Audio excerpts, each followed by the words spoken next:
Google I/O kicks off on the 25th of June, meaning we'll soon see Google's plans for our technology-riddled future. Here are 10 things we'll be keeping an eye out for. It's about time we see an L-themed Android 5 update, and we're in the mood for a summer-appropriate citrus refresh. New features could include new apps to work with Google's upcoming range of smartwatches, such as more inbuilt fitness smarts, much like Apple is planning with iOS 8. We've also seen leaked screenshots that show off a visual overhaul, with flatter icons that more closely resemble the ones Google uses on the web. Google typically introduces Android updates with new hardware and needs a new, larger Nexus tablet to compete with the iPad Air. The Nexus 10 2014 might do the trick, but may not come from Samsung this time. Asus or LG could easily fit the bill, particularly as the former is thought to be working on a Nexus 8 to replace the popular Nexus 7 later this year. Smartwatches powered by the Android Wear platform are expected at the conference, but we don't think we'll see an official Google Watch announced just yet. Instead, the LG G Watch and the fashionably circular Motorola Moto 360 are due for their first on-stage appearance, both of which have summer 2014 release dates. We're expecting more apps via Google's Glass API to be announced at Google I/O, along with some sort of demo to show what the new Android KitKat update means for the future of the tech.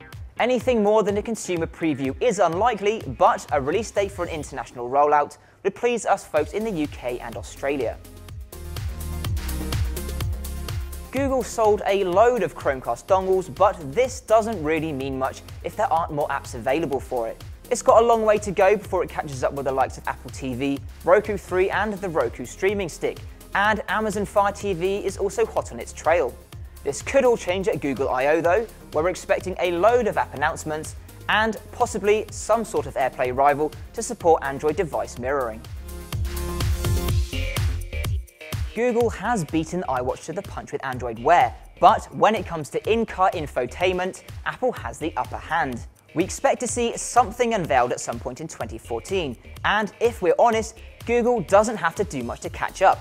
Given its navigation track record and the history of Apple Maps, just saying we have Google Maps should do the trick. Google's clearly building up an army of robot designers ahead of building its real-life robot army. The company bought Boston Dynamics at the end of 2013, along with 6 other robot manufacturers.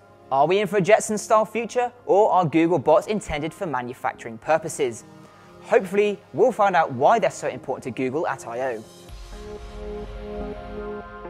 Google just started selling its Intelligent Nest thermostat on the Google Play Store, although there are still a few bugs that need ironing out before it'll work properly beyond the US, UK and Canada.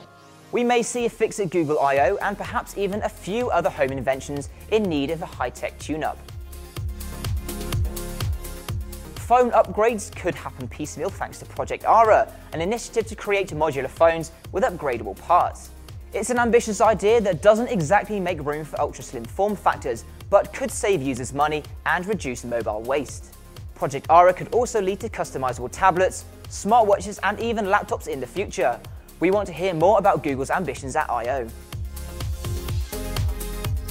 Google's fiber broadband network is reported to be 100 times faster than what most Americans are getting right now. But so far, the rollout has been limited to just Kansas, Austin and Provo in Utah. Google's in talks with 34 US cities that want a piece of its ultra-fast fiber optic network and has the pipes to make it happen, although there's been no word over whether it will find its way to the UK at any point. For more news on Google, Android and much more, subscribe and stay tuned to techradar.com.